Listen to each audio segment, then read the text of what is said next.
Seigneur. Et nous lui sommes infiniment reconnaissants pour tout ce qu'il fait pour nous, pour sa grande miséricorde envers nous. Nous allons prendre nos Bibles et nous allons poursuivre sur notre sujet en parlant du mystère de Dieu. Alléluia. Nous allons prendre nos Bibles.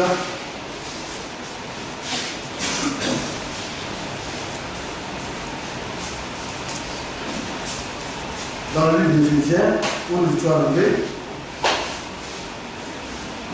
Éphésiens le chapitre 3.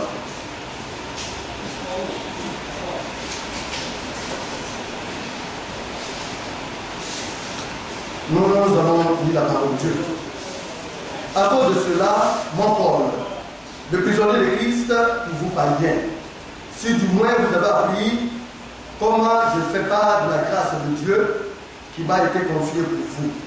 C'est par révélation que j'ai eu connaissance du mystère sur lequel je viens d'écrire un peu de mots. En le lisant, vous pouvez vous représenter l'intelligence que j'ai du mystère de Christ.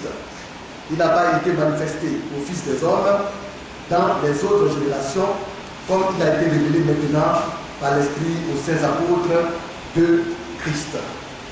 Ce mystère, c'est que les païens sont cohéritiers, forment un même corps et participent à la même promesse en Jésus-Christ par l'Évangile. Je vais demander au ministre Anthony de bien vous lever et de prier pour cette parole. Divin Père Céleste, sois honoré encore ce soir dans le nom de Jésus-Christ. Amen. Nous te bénissons, Père Tout-Puissant, d'avoir rassemblé tes enfants dans ta maison, afin encore une fois, Père Tout-Puissant, de nous instruire. Puisses-tu, Éternel, comme tu as si bien l'habitude de le faire, nourrir nos âmes, afin que tout Éternel puisse bien se porter. Viens maintenant et parle à notre cœur, et que, Éternel, cela puisse véritablement faire son effet, car ta parole, Éternel, qui est lancée, ne revient jamais en toi sans jamais, Éternel, accomplir ce pourquoi, Éternel, notre Père, notre Dieu, elle est annoncée. Viens donc, Seigneur, utilise puissamment ton serviteur et que ton nom soit ainsi glorifié au nom de Jésus-Christ, notre Seigneur. Amen. Amen. Que Dieu bénisse son serviteur. Vous savez bien aimé, la marche pour le ciel est une marche complexe. Elle n'est pas facile. Elle est difficile. Mais avec la grâce de Dieu, nous allons pouvoir y arriver. Alors, c'est pourquoi le messager, dans l'un de ses messages, pouvait demander au peuple de Dieu de tourner le regard vers Jésus-Christ. Celui-là qui nous a franchis de toutes sortes d'esprits et qui nous conduit dignement, vous voyez, vers la patrie céleste. C'est pourquoi nous devons davantage regarder les choses comme se doit et travailler de plus en plus pour notre salut. Cela est important. Et comment travailler pour son salut? La meilleure manière de commencer par travailler pour son salut, c'est de passer d'abord par l'obéissance de la parole. Nous allons lire cela dans le livre de Philippiens, Philippiens chapitre 2.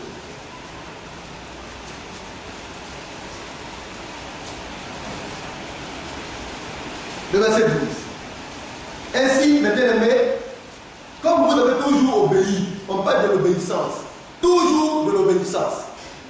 Nous ne devons pas obéir pour un jour, après-demain, vous voyez, on flanche, et après-demain, on revient à l'obéissance. Mais notre vie va être quotidiennement dans l'obéissance. Comme nous avons toujours obéi, alléluia, vous devez, comme on le dit ici, mettre en œuvre votre salut. Ou d'autres versions, travailler à votre salut. La meilleure manière de travailler pour son salut passe par l'obéissance à la parole de Dieu. Nous devons revenir en toutes choses au conseil de Dieu, à la parole du Seigneur. Et cela, en obéissant, nous travaillons pour notre âme. Et travaillant pour notre âme, nous le faisons avec crainte et tremblement. Alléluia. Vous voyez, la crainte n'est pas dissociée de la connaissance. Celui-là qui dit qu'il craint Dieu, c'est parce qu'il a appris à connaître le Seigneur. Alors, c'est en connaissant davantage notre Dieu que nous pouvons marcher dans la crainte de ce Dieu-là. Alors, nous devons davantage travailler. Ainsi, pour ce mystère, comme nous l'avons vu en première partie, c'est qu'une partie d'Israël a été endurcie. Le Seigneur les a aveuglés. Alléluia. Jusqu'à ce que la totalité des païens soit entrée. C'est vrai qu'on parle de prédestination. Aujourd'hui, il nous est difficile de dire, oh, celui-là il est prédestiné, celui-là il n'est pas prédestiné. Il aura des croyants de la dernière heure. Un homme peut faire des erreurs, des erreurs, des erreurs. S'il est prédestiné pour le parler au Seigneur, autant convenable, il se ressaisira. Vous voyez, au travers de la grâce, et il reviendra dans la voie du Seigneur, et il partira dans le chemin. Alléluia. Mais c'est que le Seigneur nous défend, c'est l'iniquité. Vous voyez, quand nous savons qu'une chose est mauvaise, nous devons éviter de la pratiquer. Si nous persévérons dans cela, alors nous devenons iniques. Oui.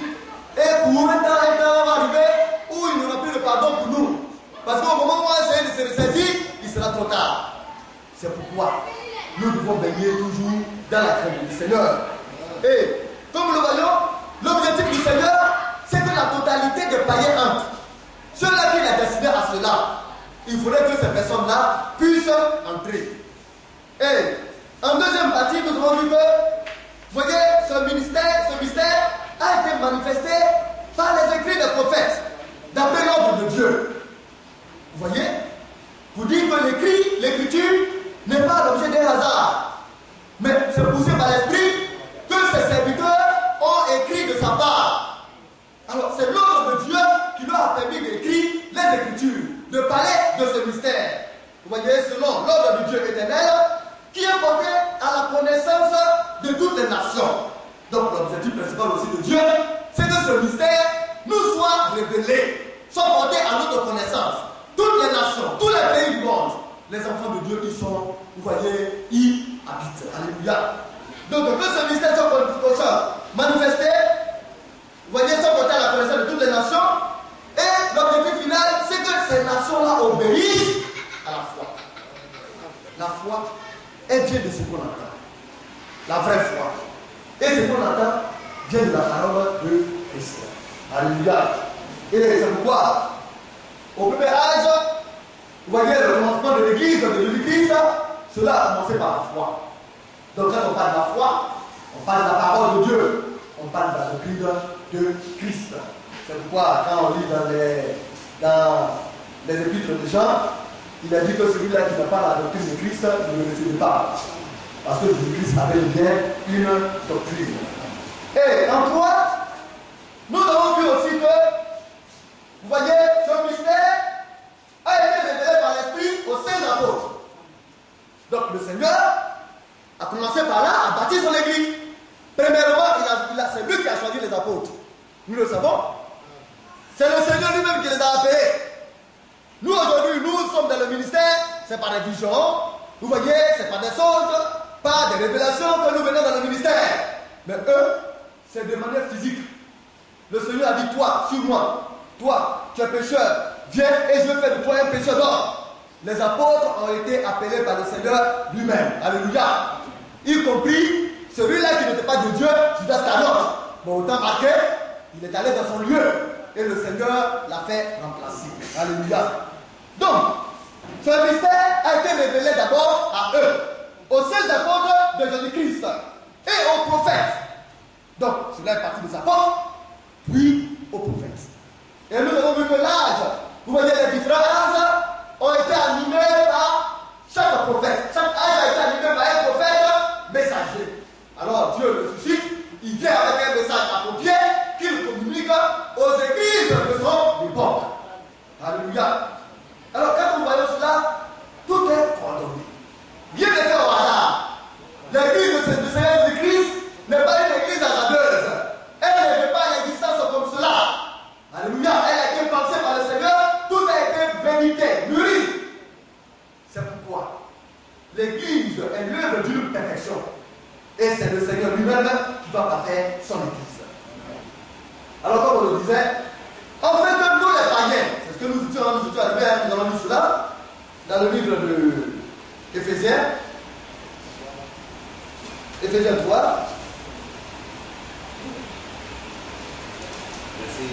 De verset 4 à 6.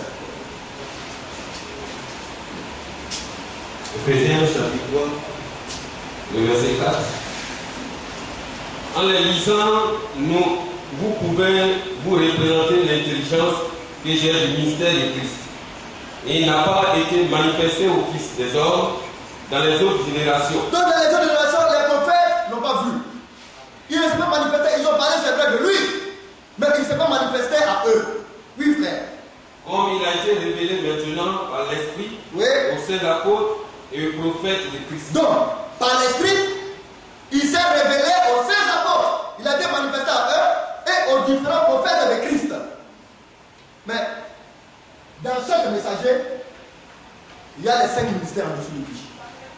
Alléluia. Et nous voyons qu'au premier âge, il y a eu l'apôtre Paul.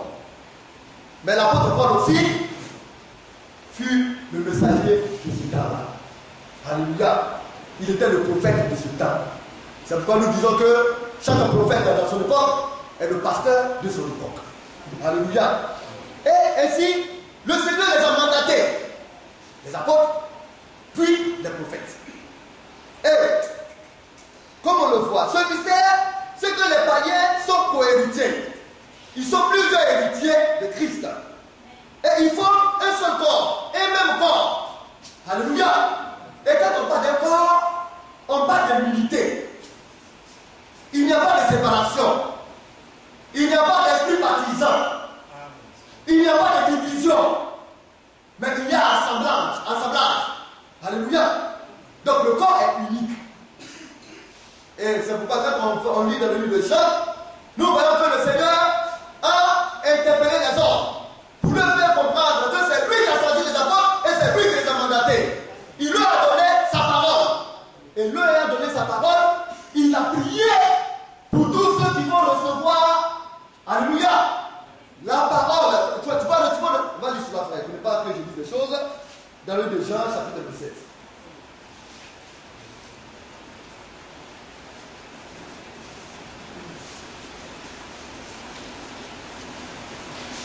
Jean chapitre 17.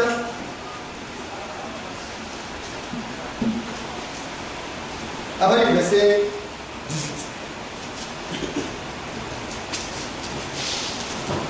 Jean chapitre 17, à partir du verset 18. Oui. Comme tu m'as envoyé dans le monde, je les ai aussi envoyés dans le monde. Donc, le Seigneur a envoyé les apôtres dans le monde. C'est lui qui les a envoyés. Alléluia. Oui, frère, nous continuons. Et je me sanctifie moi-même pour eux. On sanctifié veut dire mis à part. Alléluia. Nettoyé et mis à part pour le service. Le vase est pas à être utilisé.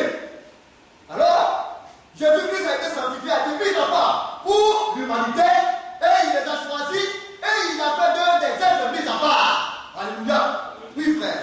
On veut qu'eux aussi soient sanctifiés par la vérité. Donc, c'est la vérité qui sanctifie. Donc, quand la vérité vient vous sanctifier, la vérité vous met à part pour la gloire du Seigneur.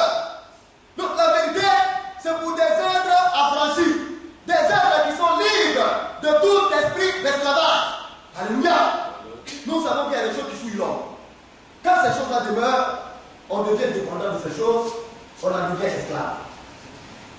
Nous allons le dire tout à l'heure. Prenons le débat encore. Marc chapitre 7.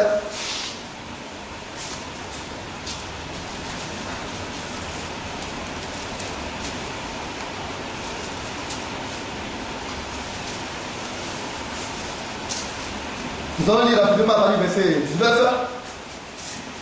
Marc 7, à partir du verset 19. Ouais, nous allons voir un peu ce qui captive les hommes. Ce qui tient captif l'homme, l'être humain. Oui, frère. Car cela n'entre pas dans son cœur, mais dans son ventre. Puis s'en va dans les lieux secrets qui purifient tous les aliments. Il dit encore, ce qui sort de l'homme, c'est ce qui suit l'homme. Ce qui sort de l'homme, c'est ce qui suit l'homme. Qu'est-ce qui sort de l'homme? C'est la parole. Chaque homme a une parole. Alléluia. Mais quand on est en Christ, nos paroles se convertissent, changent. Alors, les chrétiens ont la parole convertie, ont une parole qui n'est pas la leur, mais qui émane du Seigneur Jésus-Christ. Vous voyez? Mais c'est ce qui sort de nous qui nous souille ou bien qui nous purifie. Si la vérité sort de nous, alors il est évident que la vérité nous sanctifie. Si c'est autre chose que la vérité qui sort de notre bouche, il est évident que cette chose-là nous souillera. C'est pourquoi nous devons faire attention à ce qui sort de notre bouche. Oui, frère. Car c'est du dedans, c'est du cœur des hommes qui sortent les mauvaises pensées. Oui, les mauvaises pensées. Les adultères. Les adultères. Les débauches. Les débauches.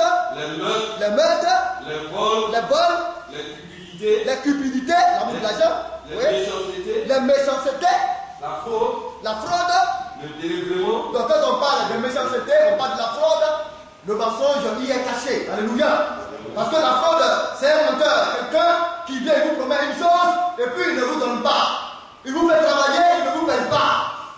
Alléluia. C'est qui dépasse au Dieu. Il dit des mensonges. Quand on est chrétien, quand un frère sort du cadre, on dit frère, tu dis des mensonges. N'appelez jamais à un frère qui est menteur. Parce que dire à quelqu'un qui est menteur, c'est faire de lui automatiquement un enfant du diable. Le chrétien doit avoir le langage mesuré. Alléluia. Donc, la fraude, oui frère. La fraude. Oui. Le dérèglement. Le dérèglement. Le regard envieux. Le regard envieux. La calomnie. La calomnie. L'orgueil. L'orgueil. La folie. La folie. Vous voyez, et ces choses-là sont dans le monde. Et ce sont ces choses-là qui souillent l'homme. Alléluia. Alors, quand ces choses-là se manifestent, alors l'homme, vous voyez, dans ses actions, vous voyez, manifeste ces œuvres-là. Cela démontre qu'il est captif, qu'il est encore esclave. Alléluia. Qu'il n'appartient pas encore au corps. Il est étranger au corps du Seigneur. Alors, qu'est-ce qui doit se passer? Il doit être libéré. Il doit être affranchi. Le fait de venir croire, ça ne suffit pas. Il ne faut pas croire seulement. Si tu crois, tu es aux mêmes positions que les mondains aussi qui croient à l'existence d'un Dieu. Même les démons aussi croient que Dieu existe et puis ils tremblent. Mais il faut croire pour être un disciple. Alléluia. Nous allons lire le livre de Jean, chapitre 8.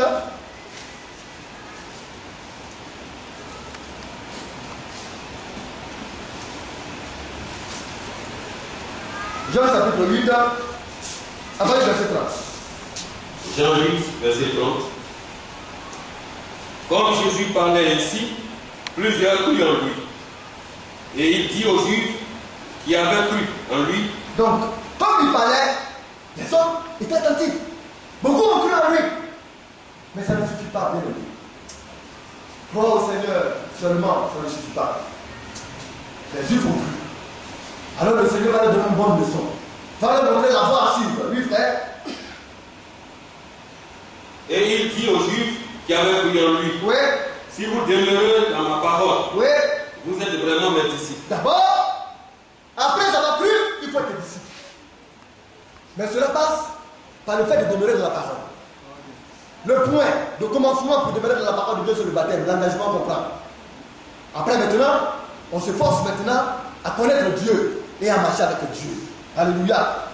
Et il dit, si vous demeurez dans mes paroles, vous êtes vraiment mes disciples. Et c'est lorsqu'on devient disciple, en demeurant dans la parole de Dieu, que maintenant, la connaissance de la vérité va venir. Oui, frère. Vous connaîtrez la vérité, oui, et la vérité vous affranchira. Alors, c'est ainsi qu'on connaîtra la vérité, et la vérité va nous rendre libres de cet esprit qui nous perturbe et qui nous asservisse. Tu ne peux pas t'introduire dans le corps alors que tu es à la merci de cet esprit. Tu dois être affranchi, libéré. Alléluia. Un chrétien, c'est un affranchi. Il est libéré de toutes sortes d'esprits mauvais, d'esprits impurs, de vol, de mensonges, de cupidité, d'idolâtrie, de débauche, d'adultère. Tous ces esprits, il a l'air, vous voyez comme on le dit, libre. Nous devons être des affranchis. Un chrétien est un affranchi. Alléluia.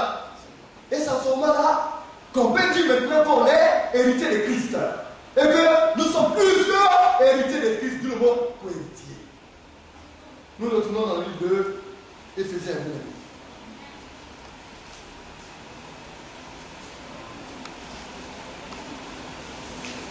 1. Éphésiens 3. Alors, comme il le dit ici,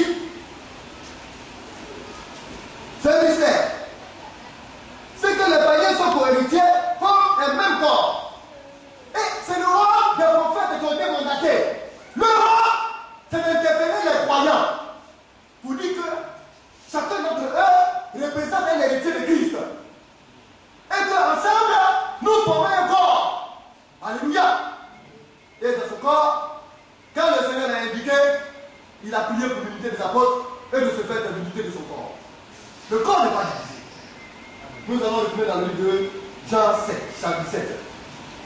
Rapidement.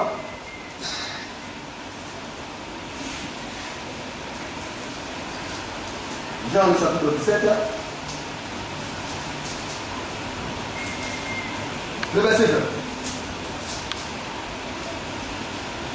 Jean 17, verset 2. Ce n'est pas pour eux seulement que je prie. Alors le Seigneur dit, ce n'est pas pour les apôtres, c'est vrai que c'est moi qui les ai choisis. Je leur ai donné ma parole. Mais ce n'est pas pour eux seulement que je prie. Alors le Seigneur n'a pas prié seulement pour les apôtres. Mais il a fait aussi la prière pour nous. Oui, frère. Mais encore pour ceux qui croiront en moi par leur parole. Alors, comme il les a mandatés, il les a choisis. Alléluia.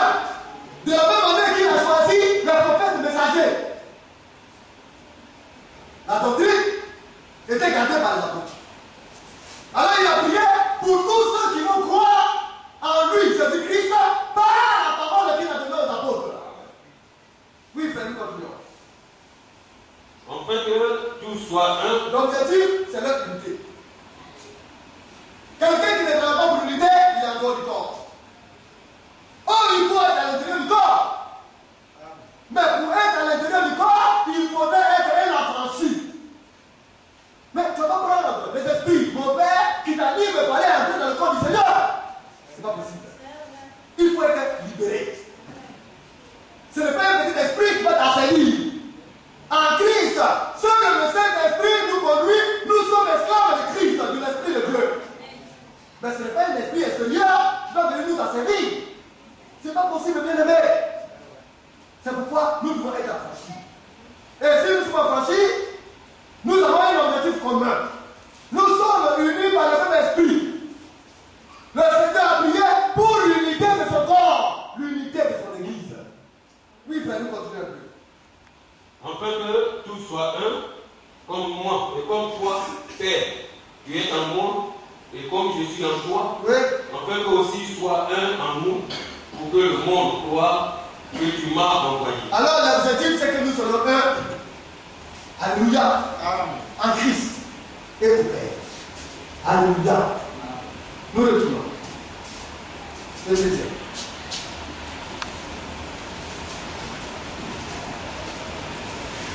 Éphésiens 4 et 3, dis-moi toujours. Verset 6. Oui. Éphésiens chapitre 3, verset 6. Ce mystère, c'est que les païens sont cohéritiers, formant un même corps et participent à la même promesse en Jésus-Christ par l'Évangile. Donc, nous formons un même corps. Alléluia. Nous sommes cohéritiers. Étant cohéritiers, nous sommes plusieurs. Nous formons ensemble un même corps. Et formant un même corps, nous participons à la promesse en Jésus-Christ par l'Évangile, la parole de Dieu qui demeure éternellement. Mais pour entrer dans ce corps, nous avons vu cela et nous avons dit que ce n'est que par le baptême de l'Esprit qu'on venait dans ce corps. Or, quand tu es baptisé de l'Esprit, tu as affranchi de tous les esprits nécessaires qui te lient. Amen. Quand on interpelle les frères, mais on ne t'interpelle pas pour le bien de X ou de Y. C'est pour toi. Si tu n'es pas conscient, tu vas rester. Mais c'est une réalité. Comment est-ce qu'on va vous expliquer pourquoi les frères prennent garde à leur marche en Christ? Les esprits papas. Les esprits, vous voyez, voyagent de lieu en lieu pour chercher des canaux vides afin de les posséder. Mais nous devons être en Christ. Et si nous sommes en Christ, c'est que notre maison est gouvernée par Christ. C'est pourquoi, dans le livre de Colossiens, au chapitre 3, il est dit que la parole de Christ habite en nous dans toute sa richesse. Notre cœur n'est que le lieu où la parole de Dieu doit pouvoir demeurer. Ne laissez pas un esprit quelconque venir vous visiter, si vous en êtes conscient. L'heure n'est pas au jeu. Si tu veux sentimentaliser, tu vas te retrouver où tu ne voudrais pas te retrouver. On n'adore pas Dieu pour quelqu'un. On adore Dieu pour soi-même parce qu'on veut aller au ciel. Alors, comme on le dit, nous participons à la même promesse en Jésus-Christ par l'évangile. Dans le livre de 1 Corinthiens 12, comme je l'ai dit tout à l'heure, nous allons lire cela. 1 Corinthiens 12, il est dit, à partir du verset 13, nous avons tous été baptisés dans un seul esprit pour former un seul corps, soit juif, soit grec, soit esclave, soit libre. Alléluia. Et quand on parle d'esclave, il ne s'agit pas de quelqu'un qui a servi par un esprit démoniaque. Parce qu'autrefois, les hommes ont fait des hommes de leur semblable des esclaves. Des personnes sur lesquelles ils ont mis les jougs et qui travaillent pour eux gratuitement. Parce qu'ils les ont achetés. Et le Seigneur dit, l'homme peut acheter son semblable. Mais la vie éternelle, c'est moi qui le donne. Le patron ne peut pas décider de la vie de l'esclave. Alléluia. Si l'esclave croit comme il se doit, l'esclave sera libéré par l'Esprit de Dieu. C'est tout. Donc, que ce soit païen, que ce soit juif, parce que quand on parle de grec, il s'agit du monde des païens. Alléluia. Le riche comme le pauvre, le juif comme le non-juif, le grec comme l'esclave, le libre, alléluia. Tous ont été baptisés dans un seul esprit. Et ensemble, nous formons un seul corps. À l'intérieur du corps du Seigneur, le riche ne peut pas regarder le pauvre pour dire que moi je suis mieux que toi. C'est le seul Dieu qui a l'égalité parfaite. C'est pourquoi quand nous sommes en Christ, nous sommes sécurisés. Quand nous sommes en Christ, nous sommes rassurés. Alléluia. Alors, pour entrer dans ce corps, il faut le baptême de l'Esprit. Et quand tu es baptisé du Saint-Esprit, tu as franchi du système du monde, des esprits du monde. Alléluia. Nous allons prendre Éphésiens chapitre 4. Parlant toujours du corps, nous allons lire à partir du verset 9. Et passer du bleu mêlé.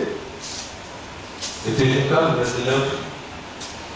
Or, que signifie il est monté, sinon qu'il est aussi descendu dans les régions inférieures de la terre. Celui qui est descendu, c'est le même qui est monté au-dessus de tous les cieux, afin de remplir toutes choses. Donc, notre Seigneur, par sa mort, par sa crucifixion et sa mort, a été enseveli. Il a été enterré. Il est descendu dans les régions inférieures de la terre. Alléluia. Où il est allé amasser la clé de la mort et du séjour de mort.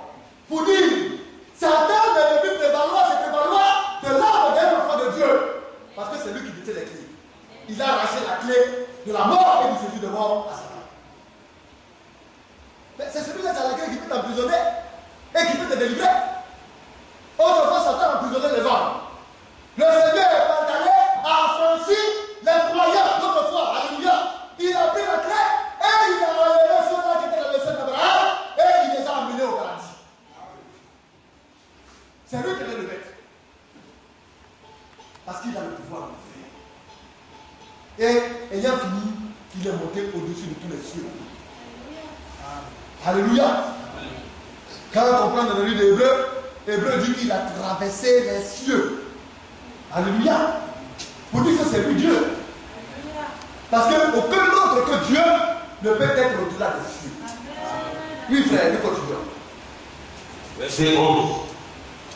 Et il a donné les uns comme apôtres, les autres comme prophètes, les autres comme évangélistes, les autres comme pasteurs et docteurs, pour le perfectionnement des saints, en vue de l'œuvre du ministère et de l'éducation du corps de Christ. Donc, c'est le mystère. L'objectif, c'est que nous formons un même corps, un seul corps. Alors le Seigneur a regardé. Il dit maintenant, il faudrait que je mette toutes les garde-fous pour m'occuper de ce corps. Alléluia. Le Seigneur a tout mis en place. Il n'a pas formé un corps parce qu'il a mis de former un corps. Mais lorsqu'il a formé le corps, il a mis tout le système pour prendre soin de ce corps. Alors il a établi des ministères. Apôtres, prophètes, docteurs, pasteurs et évangélistes. Et l'objectif, c'est le perfectionnement de ce corps-là. Alléluia. Le corps doit être perfectionné. Parce que l'objectif final de Dieu, c'est que nous puissions atteindre la perfection comme lui est parfait. Mais qu'est-ce qui peut nous amener à perfection. Nous avons vu que nous participons à la même promesse par l'évangile. Or, l'évangile, c'est la parole de Dieu. Mais comment est-ce que la parole de Dieu va être véhiculée? Comment est-ce que la parole de Dieu va être communiquée à chaque moment de Dieu pour l'amener à la perfection? Alors le Seigneur a suscité des dons, des talents, qu'on appelle les 5 ministères de la parole, au travers desquels il va forger son corps, il va forger son église. Alléluia, pour l'amener au perfectionnement, pour l'édifier. Et comme ces personnes ont pris leur engagement, ont été baptisés, ont été lavés de toute leur iniquité, ont été purifiés par le Seigneur, le sang du Seigneur, ils sont maintenant nés de nouveau. Alléluia. Dieu a fait d'eux des saints. Mais être un saint, ça ne veut pas dire qu'on n'a pas encore d'erreur. Non. Nous sommes des saints parce que le Seigneur nous a affranchis. Le Seigneur a, comme on le dit, jeté tous nos péchés dans la main de l'oubli. Il nous a purifiés. Il nous a sanctifiés. Nous sommes devenus de nouvelles créatures. Alors, nous marchons dans la sainteté. C'est pourquoi nous avançons de sainteté en sainteté. Et quand nous sommes des saints, nous avons le langage qui convient à des saints. Amen. Lui, le saint, ne peut pas rentrer dans des salles besoin. On dit voler, il est dedans. Beaucoup m'ont dit, il est là-bas. Cupidité à notre l'argent, il est là. Ivrognerie, il est dedans. Le saint n'est pas ici. Alléluia. Amen. Parce que le saint ne peut pas être assujetti. Il n'est pas captif d'un esprit quelconque. Il n'est que dépendant de l'esprit de Christ et de sa parole. Il fait le continuer.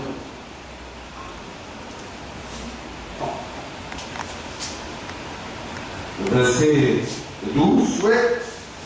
Pour le perfectionnement des saints en vue de l'œuvre du ministère et de l'éducation du corps de Christ. Oui. Jusqu'à ce que nous soyons tous parvenus à l'unité de la foi et de la connaissance du Fils de Dieu, à l'état d'homme fait, à la mesure de la stature parfaite de Christ. Donc l'œuvre du ministère joue un rôle très important. Son rôle, c'est que tous les croyants parviennent à l'unité de la foi. Une seule foi. La base. La foi. Elle vient de ce qu'on entend. Et ce qu'on entend vient de la parole de Christ. L'unité de la foi, ça veut dire que tous les croyants doivent converger vers la parole de Dieu, vers la connaissance de ce Dieu-là. Alléluia. Amen. Avoir la même doctrine. Pour dire, le corps du Seigneur n'est pas abreuvé par deux doctrines. C'est pas possible. Si tu veux faire partie du corps du Seigneur, que tu sois à Los Angeles, que tu sois à Abidjan, que tu sois à Paris, que tu sois, comme on l'a dit, à l'extrémité du monde, nous devons tous avoir une foi commune. La même doctrine. Amen. Ça veut dire que tous ceux qui n'auront pas la doctrine de Christ seront éjectés en dehors de ce corps-là. Le rôle du ministère, c'est la sensibilisation, c'est l'instruction, l'édification, afin que chaque frère prenne conscience de la doctrine, de la foi. Alléluia. Et de la connaissance du Fils de Dieu. Dans le livre de Jean 17, il est parlé de la vie éternelle. Or, la vie éternelle, c'est qu'ils te connaissent, comme le vrai Dieu, et celui que tu as envoyé, ton Fils Jésus-Christ.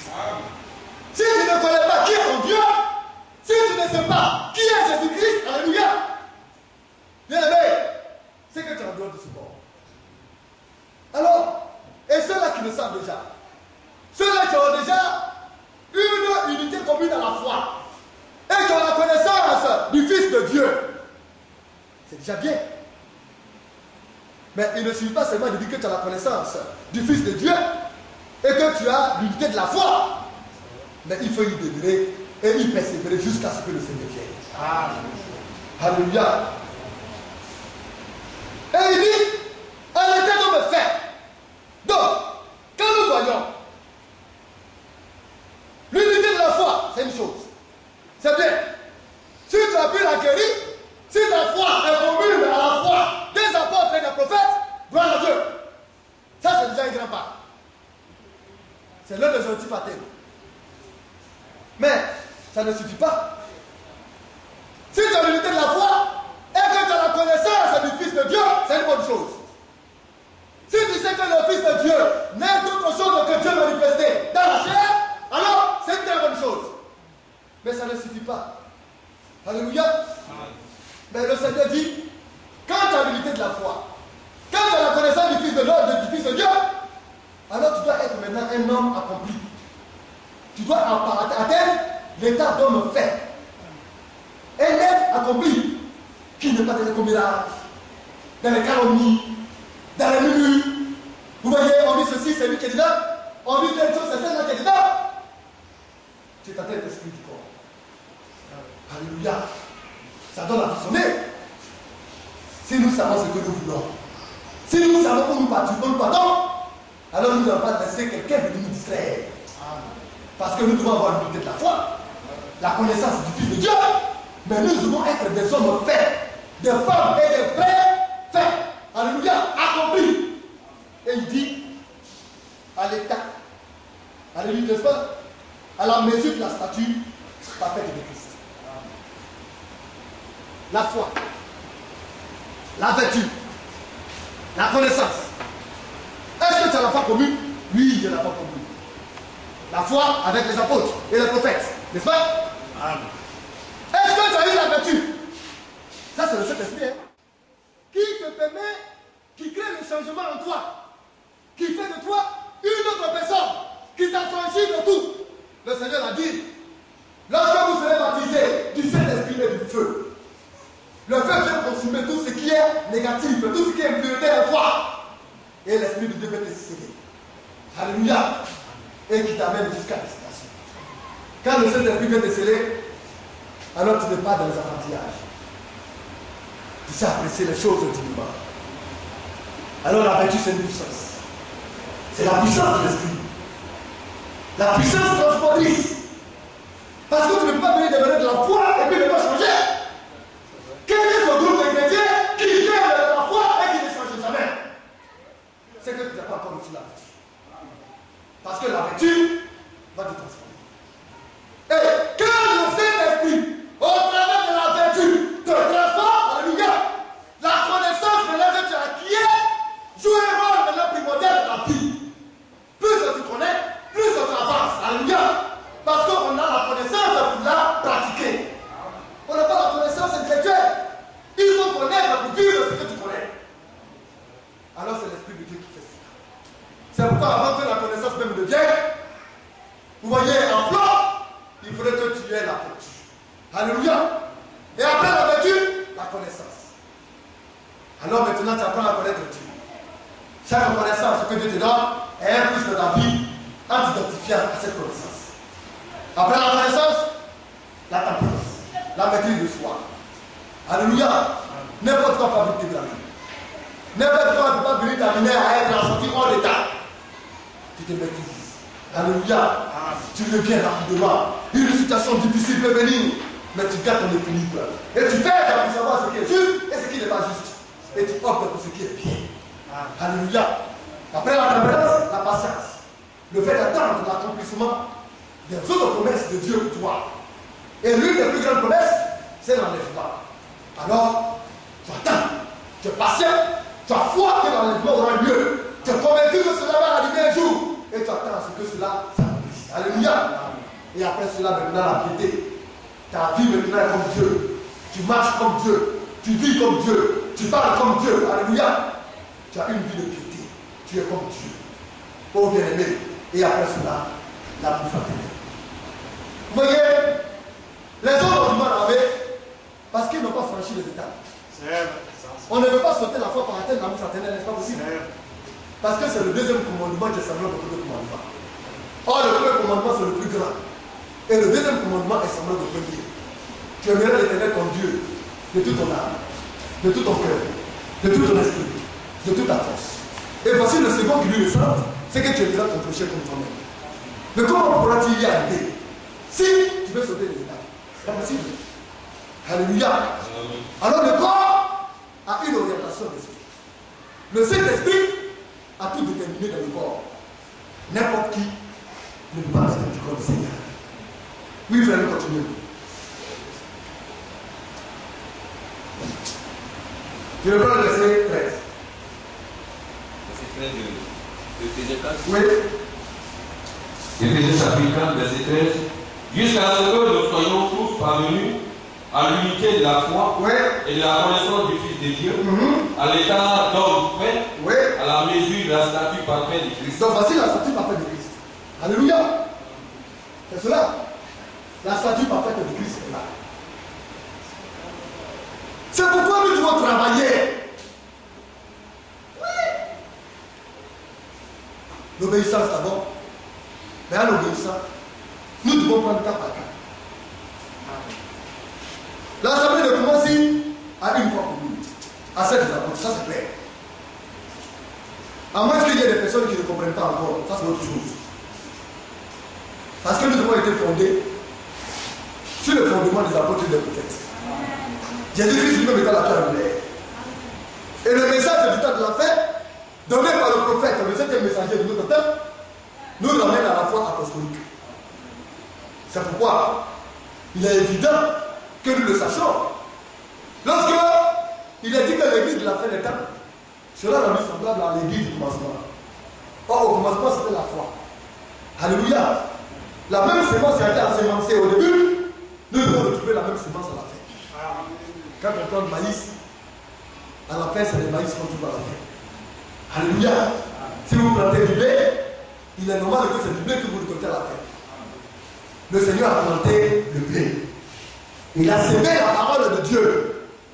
Il a semé des fils et des filles du royaume des cieux. Mais il est normal qu'à la fin, ce soit des fils et des filles semblables au commencement qui soient retrouvés. Alléluia. Et il faudrait cela. Oui, frère, nous continuons. Verset 14. Ainsi, nous ne serons plus des enfants flottant et emportés à tout vent de doctrine. Donc, quand ces choses sont, on ne peut pas se laisser distraire par une doctrine étrangère. C'est plus possible. Nous avons été scellés.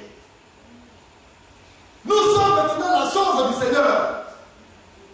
J'ai croisé hier, quand je venais travailler au temple, un frère du message, un ancien sous-préfet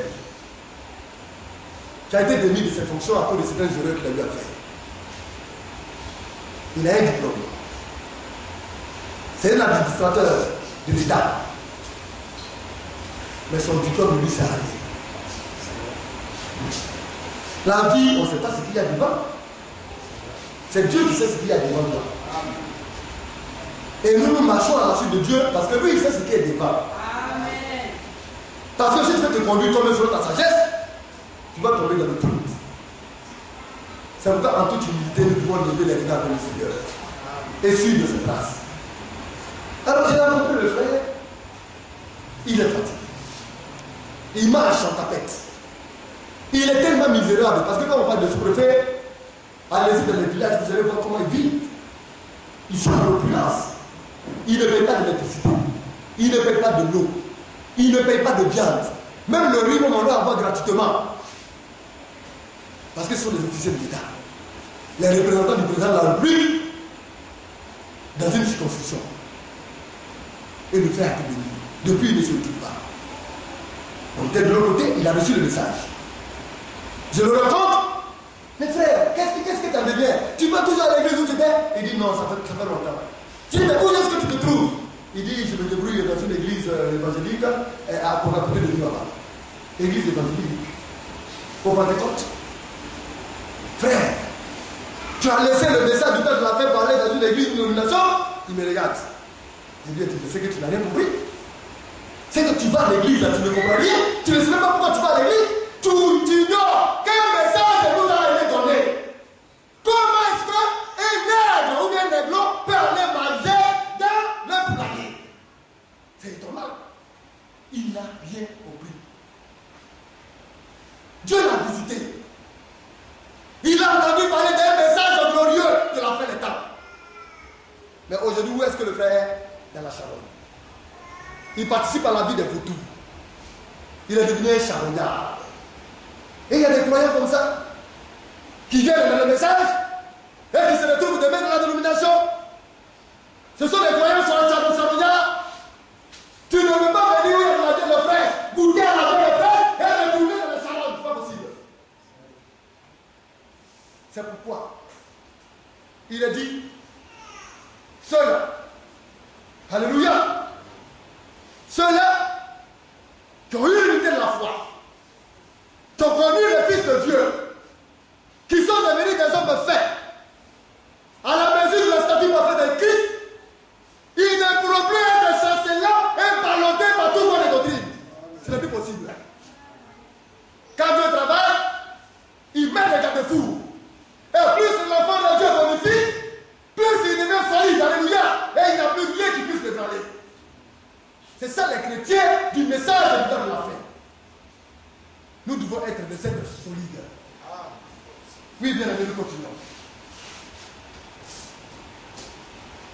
Ainsi, nous ne serons plus des enfants flottants et emportés à tout vent de doctrine. Oui.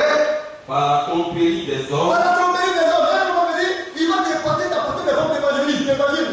Non, vraiment, il était parti quelque part, dans une église, j'ai vu. Non, un monsieur qui était misérable, et puis vraiment on a prié pour lui, le pasteur l'a donné dans l'onction, et puis il a eu une Mercedes après, vraiment sa vie a changé. C'est l'évangile à ça. C'est des trompeurs. Le véritable évangile contre le ciel. Amen. Et non, vous montrera la direction de la terre. L'évangile ne compte pas mal, les salauds. Alléluia. Quand tu as franchi, tes regards ne se portent plus maintenant sur les choses de la terre, mais sur les choses célestes. Oui, frère. À tout vent de doctrine, par la tromperie des hommes, Oui. par leur ruse, Oui. et les moyens de séduction. Non, par la ruse. Non. Et c'est ce qu'on dit. Les ruses aujourd'hui sont les gens. Le chrétien ne doit pas s'adonner à n'importe quoi. Le chrétien est consacré à Dieu. Tu ne peux pas te laisser duper. Ça, on a fini avec ça. Un frère qui parle mal avec les autres, un frère, vous voyez, qui méprise son frère, un frère qui se plaint par-ci par-là, mais il n'a rien compris. C'est de la tromperie. Quand on est l'être fait, il n'y a pas de place pour la haine de notre cœur. Il n'y a pas de place pour le mépris. Ton frère peut sortir. Donc comme il est sorti, toi tu es sorti pour l'aider à sortir ensemble. Non. Reste stable. Reste ferme dans la position. S'il sort, prie le Seigneur et ramène-le. Amen. Bien aimé, dans l'église, il n'y a pas de clan. Il n'y a pas d'esprit partisan. Si vous avez un esprit de clan, c'est un esprit séducteur qui vous manipule. Le corps est unique. Et le Seigneur travaille sur son corps. Oui, frère. Dans les moyens de séduction, Oui. mais en professant la vérité dans l'amour. Donc, quand tu as franchi à l'esprit de Dieu, quand tu demeures dans la foi, lorsque tu as la connaissance de Dieu, et que tu commences par être un homme accompli, un homme fait, c'est l'amour et l'esprit de vérité qui t'anime. Le frère n'a qu'à être comme Goliath. Ce n'est pas lui qui a voulu te perturber. Toi, tu es un petit caillou. Lui, il est Goliath. On sait ce que les petits cailloux font au Goliath.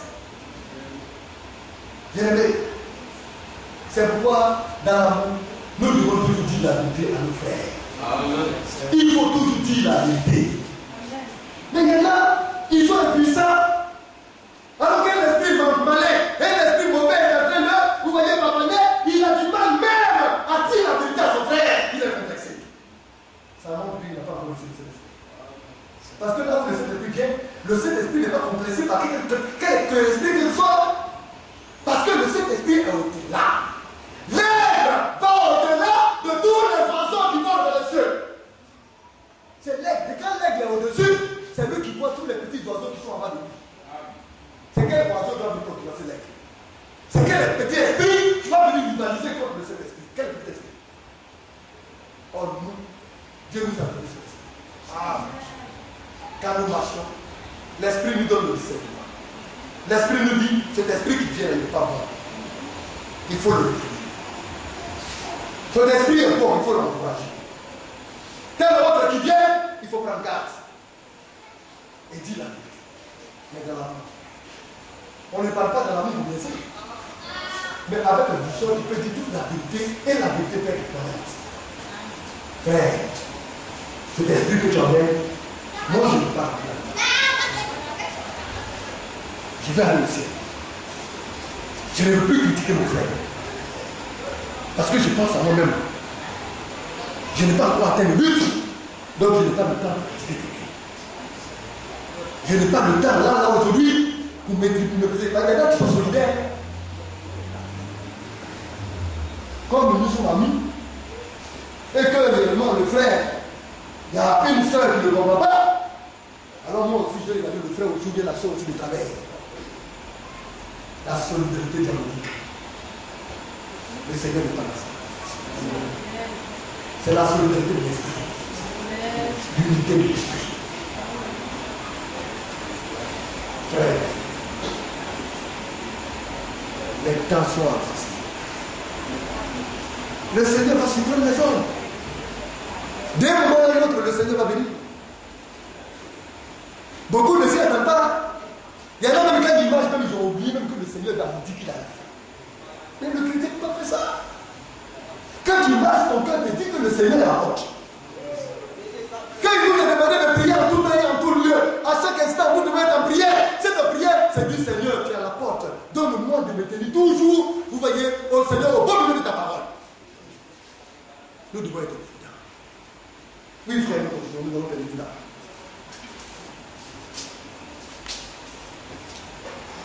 Professant la vérité dans l'amour, Oui.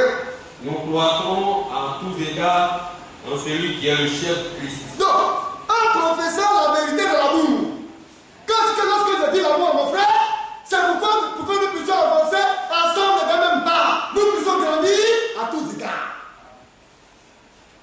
Frère, quand le frère sort, frère, ce n'est pas le moment de faire cela. Reviens. Frère, soeur, ce n'est pas le moment d'agir de la sorte. Reviens et marchons de même pas vers l'objectif à terre. Ce n'est pas le moment de se laisser distraire. Alléluia. Vous voyez, et un seul est le chef du corps. C'est Christ.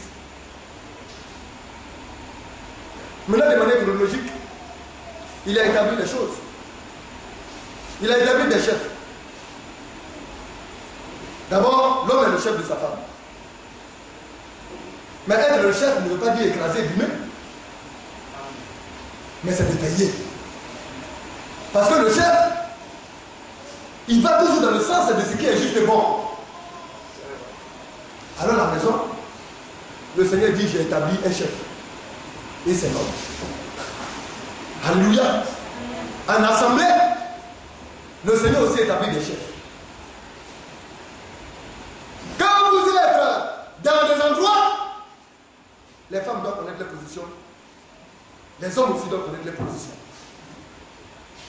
De manière globale, la femme doit savoir que l'homme est son chef. Mais d'où vient qu'une femme se lève et elle méprise un frère?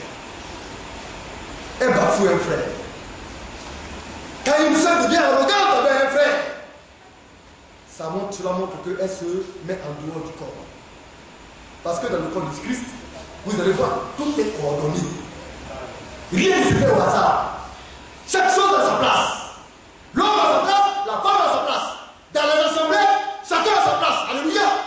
Les ministères de la parole, le pastorat, chacun joue son rôle, chacun a sa place. Ce n'est pas un désordre. L'église du Seigneur est ordonnée. Coordonnée par lui-même. Alléluia. Oui, frère, nous allons dire ça. C'est de lui. Et grâce à tous les liens de son assistance. Tous les liens de son assistance. Dans tous les domaines, c'est lui qui assiste. Il est lié. Il a des liens dans tous les domaines de la foi. Le ministère pastoral, le ministère apostolique, prophétoral, doctorat. Le Seigneur, à tous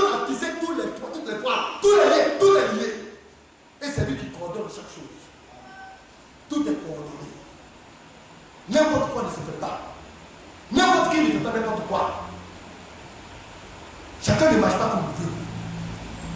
Alléluia. Tout est bien orienté. Oui, frère.